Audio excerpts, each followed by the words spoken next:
Salam saudara-saudara yang terkasih, kita bertemu kembali di channel pelayanan ini dan senang sekali berjumpa di saat ini. Saya berharap saudara-saudara dalam keadaan sehat dan mendoakan saudara yang sedang mengalami pergumulan, beban berat, kiranya Tuhan lawat dan Tuhan berikan kelegaan. Saudara-saudara, kita akan membicarakan suatu topik yang sangat populer dan saya harap kita semua membuka firman Tuhan dan menggali dari dalam supaya kita mendapatkan sesuatu apa yang dimaksud oleh Tuhan mengenai salah satu dari ceremonial law ya, hukum upacara yaitu tentang puasa. Kali ini kita akan membahas puasa dan saya ajak saudara-saudara sekalian untuk membukanya dari Matius 6 ayat 16 sampai 17. Ayat ini sangat populer, tapi kita akan coba bahas lebih mendalam lagi, menggali lebih dalam lagi untuk mendapatkan sesuatu yang sangat berharga bagi pertumbuhan iman kita dan juga makin menguatkan iman kita. Mari kita buka Matius 6 ayat 16 sampai 17. Dan apabila kamu berpuasa, janganlah muram mukamu seperti orang munafik. Mereka mengubah air mukanya supaya orang melihat bahwa mereka sedang berpuasa. Aku berkata kepadamu, sesungguhnya mereka sudah mendapat upahnya. Dilanjut dengan ayat 17. Tetapi apabila engkau berpuasa, minyailah kepalamu dan cucilah mukamu, supaya jangan dilihat oleh orang bahwa engkau sedang berpuasa, melainkan hanya oleh Bapamu yang ada di tempat tersembunyi. Maka Bapamu yang melihat yang tersembunyi akan membalasnya kepadamu. Nah, saudara-saudara, kalau kita renungkan dalam iman kita, pertumbuhan iman kita, kedewasaan rohani kita, karya penebusan Tuhan Yesus di kayu salib itu sudah cukup. Dalam hal keselamatan, hanya Yesus itu sudah cukup. Jangan mencari keselamatan di luar Dia, termasuk dengan cara sendiri, dengan jalan sendiri. Misalnya menganggap kesalehan, doa yang panjang dan berbelit-belit, bahkan puasa, mengasingkan diri, bahkan dengan menyiksa diri akan menebus dosa. Mustahil, saudara-saudara. Natur manusia ini berdosa. Bahkan setiap detik kita ini berbuat dosa. Saya mengajak saudara-saudara untuk merenungkan ya. Untuk satu hukum saja, kasihilah Tuhan Allahmu dengan segenap hatimu. Untuk satu hukum ini saja saya sulit melakukan ya. Belum lagi hukum-hukum yang lainnya. Jadi untuk hukum ini saja artinya setiap detik kita berbuat dosa. Belum lagi hukum-hukum yang lain. Jadi itu artinya adalah bahwa setiap manusia butuh juru selamat. Kita renungkan Allah itu maha adil dan upah dosa adalah maut. Maka manusia suka atau tidak suka, menerima atau menolak, butuh juru selamat. Dan saya harap saudara menyadarinya hari ini. Di banyak gereja yang melakukan, ada banyak gereja yang melakukan doa dan puasa ya. Tetapi ketika ditanya untuk apa melakukan semua itu, sementara penebusan sudah dilakukan oleh Yesus Kristus, semuanya sudah dibayar lunas oleh Yesus Kristus. Artinya tidak ada bagian kita untuk menganggap bahwa kita mempunyai andil, mempunyai jasa di dalam hal, terutama dalam hal keselamatan. Nah, ketika ditanya apa tujuannya untuk melakukan semua itu, banyak yang tidak tahu. Menjalankan puasa tapi masih menginginkan ini dan itu. Menjalankan puasa tapi mengharapkan orang lain agar memahami dia. Menjalankan puasa mengharapkan orang lain agar menghormati dia. Mengharapkan orang lain agar menghargai dia dan sebagainya. Orang cenderung pamrih untuk mempunyai pamrih dalam melakukan aktivitas atau kegiatan itu. Jadi cenderung melakukannya karena ada pamrih, termasuk untuk ke surga. Padahal saudara-saudara yang terkasih, mustahil ke surga dengan perbuatan baik sebaik apapun itu. Kita diselamatkan hanya oleh iman, sola fide. Dan kita lihat di dalam Efesus 2 ayat 8, sebab karena kasih karunia kamu diselamatkan oleh iman. Itu bukan hasil usahamu, tetapi pemberian Allah. Kalau kita bisa taat, kita bisa berbuat baik, sekali lagi, itu hanya pekerjaan Roh Kudus. Itu karena karya Roh Kudus. Perbuatan baik hanya bukti bahwa seseorang sudah diselamatkan di dalam Kristus. Saudara-saudara yang terkasih, iman itu karya Roh Kudus. Kita bisa percaya Yesus, itu berarti pekerjaan Roh Kudus. Ada Roh Kudus di dalamnya. Ada Roh Kudus berarti ada buah-buah roh. Jadi kalau kita bisa berbuat baik, sekali lagi, semua itu dari Roh Kudus. Dan kemuliaan ataupun sukacita harus dikembalikan pada yang di atas. Itu adalah pekerjaan Roh Kudus. Kalau kita bisa berbuat baik, itu 100% pekerjaan Roh Kudus yang memberikan kepada kita, baik itu kemauan dan kemampuan untuk bisa berbuat baik. Sedangkan kalau kita jatuh ke dalam dosa, itu adalah salah kita sendiri. Jadi tidak perlu menyalahkan pihak-pihak lain, koreksi diri sendiri, mohon ampun kepada Tuhan. Nah, balik lagi ke dalam puasa. Apa sebenarnya motivasi yang sejati? Mayoritas adalah mengejar pahala, bukan karena cinta Tuhan. Saudara, harus kita renungkan bahwa pahala itu ibaratnya makin dikejar, makin lari. Tapi kalau kita melakukan semata-mata karena cinta Tuhan, otomatis mengikuti kita, saudara-saudara. Ada yang sedang berpuasa, tapi juga melarang orang lain untuk melakukan ini, melakukan itu, mengharapkan orang lain menghormati yang sedang berpuasa, mengharapkan yang jualan tutup di jam-jam tertentu agar memberi korden, kain, dan sebagainya di warung. Sedangkan pada prakteknya sebenarnya hanya mengubah jam makan saja. Bahkan ada yang seharian tidur karena dia anggap dia sudah berpuasa. Kalau mengkhususkan waktu untuk Tuhan, itu lain, saudara-saudara. Kalau berpuasa dalam artian mengkhususkan waktu itu untuk Tuhan dan melakukannya karena semata-mata cinta Tuhan, itu melakukannya hingga lupa makan dan minum. Bukan dengan sengaja, dengan sadar, mengkondisioningkan dan melakukannya tanpa iman kepada Kristus. Jadi melakukannya hanya sebatas rutinitas. Dalam berpuasa, sekali lagi motivasinya harus benar. Harus lurus di hadapan Tuhan. Yaitu melakukannya dengan iman dan semata-mata karena cinta Tuhan. Contohnya, menggali firman Tuhan dengan sungguh-sungguh. Merenungkan firman Tuhan dengan sungguh-sungguh. Tentu saja bukan hanya menggali firman Tuhan ya, tetapi melakukannya juga. Bersaksi juga. Jadi, menggali firman Tuhan, membuat renungan hingga lupa waktu, lupa makan dan minum. Jadi bukan puasa supaya orang lain tahu. Dengan sengaja menunjukkan, ini loh, aku berpuasa. Sedang berpuasa, kamu harus menghargai aku. Mengharapkan yang lain misalnya supaya usahanya ditutup.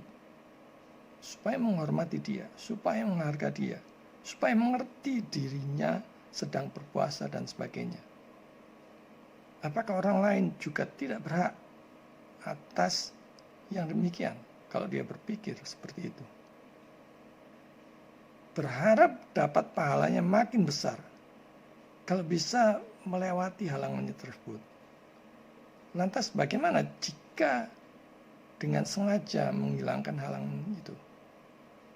Misalnya melarang orang berjualan, melarang orang melakukan ini itu. Pertanyaannya adalah, untuk apa melakukan semua itu jika tanpa iman kepada Kristus, tanpa iman kepada Juru Selamat? Saudara yang terkasih, saya mau menyampaikan langkah yang pertama kali sebelum kita melakukan rutinitas itu atau dengan saja ingin melakukannya itu untuk melatih kekuatan kita, iman kita, untuk melatih kerohanian kita, disiplin kita, ketaatan kita, dan sebagainya. Langkah pertama adalah iman.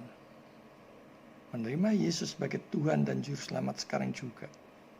Kemudian bertobat dan berjuang melawan dosa-dosa, terutama yang menjadi kelemahan kita. Saya tidak tahu kelemahan saudara apa. Kita masing-masing punya kelemahan. Mungkin serakah, tamak, rakus, mungkin juga mudah marah, tersinggung. Kemudian ada yang berzina, ada yang berjudi, kelemahannya. Masing-masing punya kelemahan. Nah, kita mempunyai tanggung jawab untuk berjuang mati-matian melawan kelemahan itu. Puasa pun untuk memuliakan Tuhan, untuk menyatakan kemuliaan Tuhan. Ingat saudara-saudara, Dia sudah mulia. Ya, jangan berpikir saudara memuliakan Tuhan karena Dia tidak mulia. Dia sudah mulia dari sana yang saudara. Dari dulu Dia sudah maha mulia. Tanpa saudara memujinya pun Dia sudah mulia.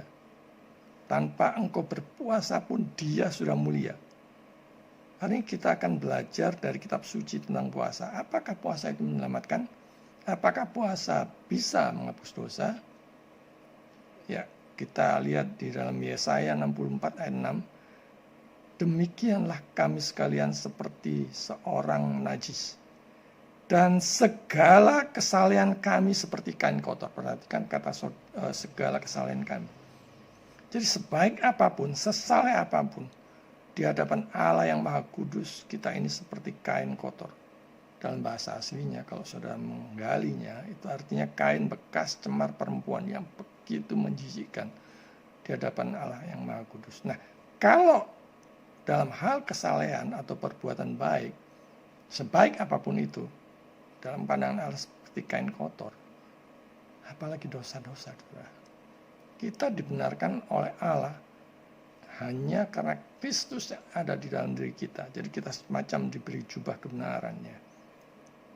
Sekarang kita lihat lebih lanjut, puasa itu untuk apa sih? Nah, kalau kita perhatikan di dalam kitab suci, baik itu PL maupun PB, selalu ada kandungnya, ada pasangannya ya, di dalam PL dan PB. Apa tujuan berpuasa? Apakah seperti Tuhan Yesus 40 hari, 40 malam harus itu kita lakukan? Kita harus mengecek tentang puasa. Sebab kita harus mempercayai keseluruhan PL dan PB sebagai suatu kesatuan yang harmonis dan utuh. Kenapa? Karena Allah yang kita sembah bukan Allah yang punya lidah bercabang. Sementara ngomong ini, sementara ngomong ini, kita harus mencari keharmonisannya. Kalau kita menemukan yang dalam ya, mohon pimpinan Roh Kudus, hikmat Roh Kudus, supaya kita mendapatkan keharmonisannya itu. Harus datang kepada Tuhan melalui kitab suci dengan sikap yang hormat dan tunduk, supaya Roh Kudus memimpin, memberi hikmat kepada kita, sehingga kita menemukan kebenaran yang harmonis. Jadi bukan datang kepada Tuhan lewat kitab suci dengan sikap yang tidak hormat, kurang ajar, bahkan melecehkan. Seperti membaca kitab suci dengan presupposisi bahwa Alkitab bukan firman Allah. Sudah terlebih dahulu di dalam pikiran kita bahwa Alkitab bukan firman Allah. Alkitab hanya mengandung firman Allah dan sebagainya. Saudara, kalau mengandung, kata mengandung ya, itu tidak. Alkitab adalah firman Allah. Ya, kita bayangkan saja kalau suatu cincin yang mengandung emas, itu artinya bukan asli. Tetapi kitab suci adalah firman Allah yang melalui Roh Kudus kepada penulis-penulisnya yang berbeda abad dan zaman namun tetap harmonis. Dan Allah melindungi firman-Nya. Berbagai macam upaya memusnahkan Alkitab tidak berhasil, saudara. Bahkan ada yang malah menjadi museum Alkitab. Jadi saudara-saudara, meletakkan aturan untuk berdoa itu harus dengan cara yang benar. Jadi kembali lagi kita lihat dalam hal puasa, itu untuk dekat kepada Tuhan, untuk memuliakan Tuhan. Matthew Henry mengatakan, puasa religius adalah tugas yang dituntut dari murid-murid Yesus. Tetapi itu bukan tugas itu sendiri sebagai sarana untuk mengatur kita untuk tugas-tugas lain. Puasa adalah merendahkan diri, merendahkan jiwa. Mazmur 35 ayat 13 ya. Kalau tidak tahu tujuannya untuk apa, jangan dilakukan, saudara. Kalau melakukannya tanpa iman kepada Yesus sebagai satu-satunya Tuhan dan Juru Selamat juga percuma. Kita melihat di bagian kitab suci yang lain bahwa bahkan kalau kita makan dan minum harus untuk kemuliaan Tuhan. Jadi lihat ya, yang pertama merendahkan diri. Ya. Ini bisa kita lihat di dalam Imamat 16 ayat 31, Bilangan 29 ayat 7, dan Esra 8 ayat 21. Jadi puasa bukan hanya berdiri sendiri, tapi untuk merendahkan diri di hadapan Allah. Kemudian yang kedua, memohon kepadanya jalan keselamatan. Dan sekarang kita tahu bahwa satu-satunya jalan keselamatan hanya melalui Yesus. Jadi memohon puasa dan memohon kepadanya jalan keselamatan. Esra 8 ayat 21. Kemudian berdoa ke Allah semesta langit. Jadi berdoa dan puasa. Itu bisa kita ketemukan di dalam Nehemia 1 ayat 4. Di dalam sepanjang PL dan PB, di tulisan tentang berpuasa, dan itu selalu menyatakan berpuasa dan ini. Berpuasa dan itu. Tidak pernah dalam artian berpuasa sendiri untuk menunjukkan bahwa dia berbuat baik. Jadi ini seolah-olah berpasangan, satu paket, tidak dapat dipisahkan. Mari kita lihat apa kata kitab suci. Di situ dikatakan jangan muram seperti orang munafik. Jangan melakukannya seperti orang munafik. Artinya wajah dimelas-melaskan untuk menunjukkan dirinya berpuasa. Dosa yang begitu dikecam Tuhan adalah kemunafikan, saudara. Bukan kita lihat dalam Alkitab bahwa orang yang berzina jangan berbuat lagi. Orang yang membunuh, siapa yang menggunakan pedangnya, ya, dia akan termakan sendiri oleh pedangnya dan sebagainya. Tapi dalam hal kemunafikan, Tuhan sangat-sangat mengecam. Kuburan dilabur putih, hai ular beludak dan sebagainya. Kamu munafik dalam hal puasa dan sebagainya. Ini kecaman Tuhan yang sangat keras, saudara. Dan hal yang berikutnya yang bisa kita lihat, jangan dilihat orang lain sedang berpuasa. Sekali lagi ya, berzina itu masih Tuhan berikan peringatan dan pergilah, jangan berbuat lagi seolah-olah diampuni, tapi tentu jangan kita berbuat hal yang demikian. Menumpuk harta seperti anak muda yang kaya itu, tapi akhirnya dia memilih jalannya sendiri, tidak mengikut Tuhan. Pergi, jualah harta, dan ikutlah aku. Dia memilih jalannya sendiri. Dalam hal membunuh juga demikian. Pemungut cukai juga diampuni. Tetapi munafik, saudara, merasa dirinya paling benar, paling bersih, tidak ada cacat celah, itu yang dikecam Tuhan. Karena celakalah tanpa juru selamat, sebaik apapun, sesaleh apapun. Itu menunjukkan bahwa dia merasa tidak butuh juru selamat. Tidak mempunyai juru selamat, berarti ya tidak selamat. Nah, kapan ini saudara-saudara untuk bisa mengerjakan puasa ini? Tidak spesifik ya, tidak secara khusus. Kapan saja boleh. Artinya jangan sampai menggeser pengorbanan Yesus. Yang ditonjolkan adalah usaha perbuatan baik itu sendiri. Seolah-olah seperti orang munafik. Ada yang doa dan puasa sampai sore, dari jam berapa sampai jam berapa, berapa hari. Ya masing-masing beda-beda yang melakukannya. Saya pernah tahu secara langsung, saudara-saudara, ada yang melakukannya dari jam 7 sampai sore jam 4. Saya cuma menunggu di luar karena kebetulan ada renovasi gerejanya dan teman saya mengerjakan renovasi gereja itu, saya membantunya dan menunggunya. Saya sampai berpikir, apa saja yang dilakukan? Bacaan-bacaan apa saja yang dipanjatkan?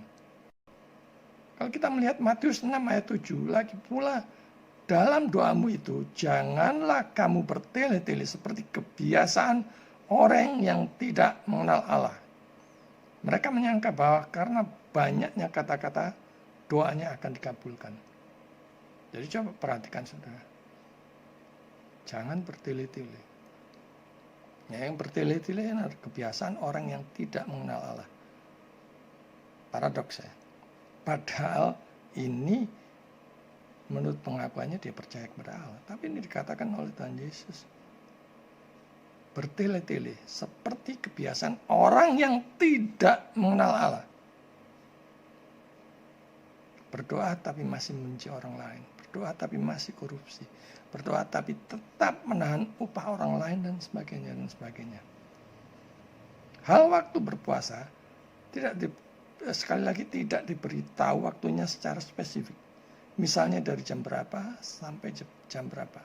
Hari apa saja. Itu tidak diberitahu, saudara. Tuhan tentu punya maksud demikian. Artinya jangan menambah-nambahi apa yang tidak ada di dalam kitab suci.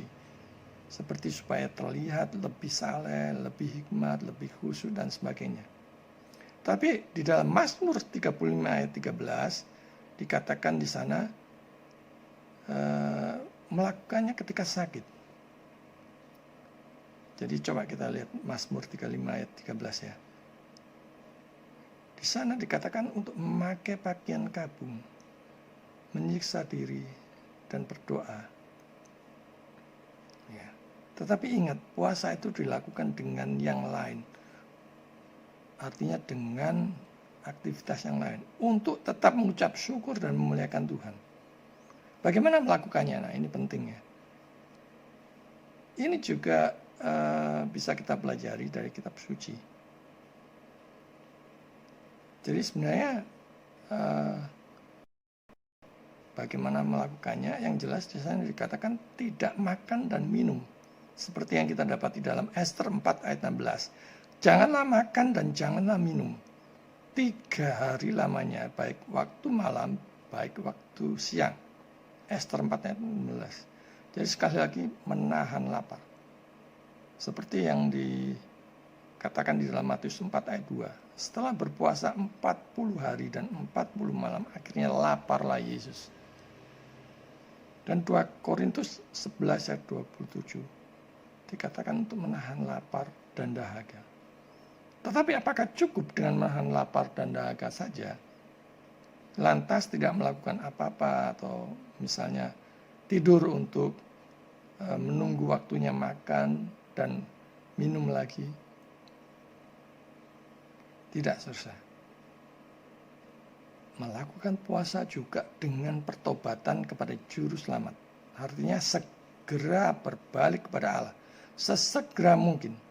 Yoel 2 ayat 12 katakan, firman Tuhan, berbaliklah kepadaku dengan segenap hatimu, dengan berpuasa, dengan menangis, dan dengan mengadu.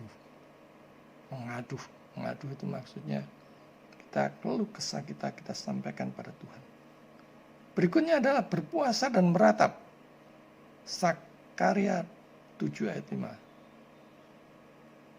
Kemudian dikatakan berpuasa dan berdoa. Jadi kita seringnya dengar acara di beberapa gereja doa dan puasa. Tentu. Kisah para Rasul 3 ayat 13. Apakah kalau dengan berpuasa lebih manjur doanya? Itu pertanyaan yang menggelitik ya. Apakah Tuhan tidak mendengar doa yang singkat? Saya bahkan pada saat terserang stroke, saya cuma memanjatkan Tuhan, tolong saya. Tidak berdaya. Cuman itu aja. Karena saking sakitnya di atas kepala saya saat saya terserang stroke, saya hanya memanjakan Tuhan, tolong. Hanya kata itu saja yang terucap, saudara-saudara. Dan puji Tuhan, saya tidak merasakan kesedihan, menyesal, atau apapun. Tapi saya tetap sukacita. Sepertinya saya seolah-olah hanya butuh istirahat. Dan sampai saat ini saya tetap bisa melakukan pelayanan dan puji Tuhan. Dan berjaga-jaga dan berpuasa. 2 Korintus 6 ayat 5. Berjaga-jaga maksudnya bukan seperti skamling dan sebagainya ya. Artinya berjaga-jaga jangan sampai jatuh ke dalam dosa yang lebih berat lagi.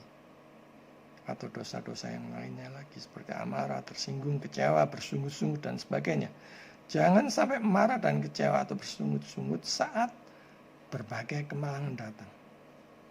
Karena itu saudara kita perlu melatih diri. Salah satunya dengan berpuasa. Manakala kesulitan ekonomi datang, pada saat masa-masa kesukaran itu datang, kita sudah terlatih. Seperti anak kos-kosan, ya saya dulu juga anak kos-kosan. Pada saat kita mengalami krisis keuangan, ya terpaksa makan cuma telur saja dibagi orang 4 dan sebagainya. Jadi kalau kita suatu saat tidak punya uang, ya sudah terbiasa karena dulu sudah pernah seperti itu. Tapi kalau tidak melakukan latihan itu, ya susah saudara-saudara. Kemudian ini yang penting, membacakan perkataan-perkataan Tuhan kepada orang banyak di rumah Tuhan. Yeremia 36 ayat 6. Penting dilakukan dengan sungguh-sungguh menggali dan merenungkan firman Tuhan. Kalau tidak pernah menggalinya, bagaimana tahu mana yang benar, mana yang tidak, mana yang dilarang Tuhan, mana yang tidak. Bisa-bisa benar hanya dalam pandangannya sendiri. Jadi sakar PDW ya. Wah, aku yang seperti ini orang lain harus memahami dan sebagainya. Nah kita melihat apa sih yang tidak boleh, larangannya. Itu ada di dalam Matius 6 ayat 1. Ingatlah jangan kamu melakukan kewajiban agamamu di hadapan orang supaya dilihat mereka. Karena jika demikian, kamu tidak beroleh upah dari Bapamu yang di sorga. Lanjut ke Matius 6 ayat 16. Jangan seperti orang munafik. Jadi kita diminta untuk tidak terlalu cemas untuk mendapatkan ya perhatian ataupun tepuk tangan penonton. Tetapi memiliki Allah sendiri sebagai saksi atas tindakan mereka. Seharusnya kita renungkan Allah itu melihat ya. Dia tahu persis sampai lubuk hati kita yang paling dalam. Dia tahu apa motivasi kita. Matius 6 ayat 17 dikatakan, minyailah, cuci muka. Nah kita melihat bahwa ketika dia meminta mereka mengurapi kepala mereka dan membasuh wajahnya, artinya raup ya, kalau orang Surabaya bilang raup ya, supaya wajahnya berseri-seri, jangan sampai muram dan sebagainya. Ketika Allah meminta mereka mengurapi kepala dan membasuh mereka, bahasanya adalah hiperbolik, saudara. Karena Kristus tidak menarik kita dari satu jenis kemunafikan untuk membawa kita ke jenis kemunafikan lainnya. Dia tidak memerintahkan kita untuk memalsukan suatu kemegahan atau membanggakan diri sendiri ya, mengerjakan ini dan itu. Atau menasihati kita untuk bertarak dalam hal makanan, bertarak itu perpantangan makanannya. Dalam hal makanan sedemikian rupa untuk mendorong kemewahan, tetapi hanya menasihati kita untuk menjaga suatu kesederhanaan tanpa hal baru atau terpengaruh olehnya. Jadi singkatnya, puasa yang kita lakukan hendaknya tidak mengubah cara hidup kita yang biasa. Jadi kalau kita biasa mengerjakan ini, mengerjakan itu, ya lakukan bagaimana biasanya. Lantas beralasan saya berpuasa, maka tidak mengerjakan ini, tidak mengerjakan itu, tidak pelayanan, tidak berdoa dan sebagainya. Bukan itu maksudnya. Yang Tuhan kehendaki adalah kita bisa melihat di dalam Yesaya 58 ayat 6. Berpuasa yang kukendaki ialah supaya engkau membuka belenggu-belenggu kelaliman dan melepaskan tali-tali kuk, supaya engkau memerdekakan orang yang teraniaya dan mematahkan setiap kuk. Jadi ini penting sekali, saudara-saudara. Jadi saudara-saudara, puasa itu untuk mendekatkan diri, mengaku dosa, bertobat, memuliakan Tuhan. Dan seperti makan lebih banyak daripada biasanya, karena alasan saya sudah berpuasa, maka pada saat giliran makan berikutnya setelah berpuasa, semua dimakan sebagai ajang balas dendam, beli ini, beli itu, dan sebagainya. Atau bukan malah berbuat dosa lebih dengan mengharapkan orang lain ini dan itu untuk apa yang dia mau. Jangan biarkan bagian luarnya terlihat dalam hal puasa. Jangan biarkan itu terlihat oleh orang lain. Bagian luarnya itu terlihat. Allah melihat secara rahasia dan akan memberi pahala secara terbuka. Artinya saudara, kalau ingin dihormati, hormatilah orang lain juga. Kalau ingin dihargai, hargailah orang lain juga. Kalau tak ingin dicubit, jangan dicubit. Kalau tidak mau dinista, ya jangan menista. Apa yang orang lain ingin lakukan, lakukanlah. Apa yang kita ukur, itu nanti juga akan diukurkan pada kita sendiri. Mari lakukan dengan motivasi yang benar, dengan mata yang tertuju pada Allah. Memang ada perbedaan besar antara doa dan puasa. Doa menempati urutan pertama di antara sifat-sifat kesalehan. Tetapi puasa adalah kegiatan yang meragukan dan tidak operasi yang meragukan dan tidak seperti sedekah, termasuk dalam kelompok tindakan yang diminta dan disetujui Tuhan. Tetapi kegiatan berpuasa itu menyenangkan. Sejauh itu diarahkan ke objek lain untuk melatih kita untuk pantang ini dan itu, untuk menaklukkan nafsu kedagingan, untuk menggairahkan kita untuk bersungguh-sungguh di dalam doa, dan untuk bersaksi tentang pertobatan kita. Ketika suatu kegiatan itu dipengaruhi oleh pandangan terhadap kasih dan keadilan Allah. Arti dari kata-kata Kristus adalah suatu hari Tuhan akan menunjukkan bahwa Dia senang dengan pekerjaan baik itu, yang tampaknya hilang karena itu tersembunyi dari mata Allah. Jadi apa yang kita lakukan itu jangan semata-mata supaya orang lain mengetahui. Lakukan dengan iman kepada Kristus. Jadi sekali lagi, segala kesalahan kita, sebaik apapun itu, seperti kain kotor. Jangan melebihi yang tertulis dalam kitab suci. Jangan menambah-nambahi. Jangan mengarang bebas. Ya, saya memakai bahasa ini. Kebanyakan orang-orang, mana dasarnya? Tidak tahu, tidak bisa memberikan jawaban, saudara. Jadi jangan mengarang bebas, jangan nambah-nambahi. Cek dan recheck dengan kitab suci, yang adalah satu-satunya standar kebenaran, bukan kesaksian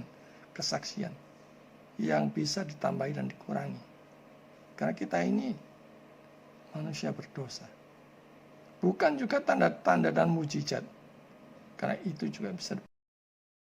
Suci adalah kesaksian Allah sendiri. Maka apa bukan itu yang kita gali sungguh-sungguh untuk mendapatkan sesuatu yang berharga dalam hidup kita. Bukannya saat puasa malah menghujat, mengeluarkan sumpah serapah, melontarkan kemarahan kepada orang lain dan sebagainya.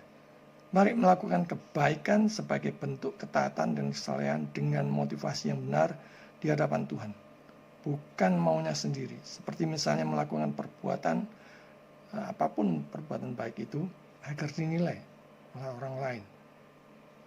Jadi dengan berpuasa, kita memperkuat doa, mencari tuntunan Tuhan, bertobat dan sesegera mungkin kembali kepada Tuhan, merendahkan diri di hadapan Tuhan, fokus melakukan pekerjaan yang Tuhan percayakan, mengatasi pencobaan bersama Tuhan, sebagai suatu ungkapan kasih dan memuliakan Tuhan. Maukah saudara makin memuliakan Tuhan mulai sekarang Tuhan memberkati saudara-saudara. Amin.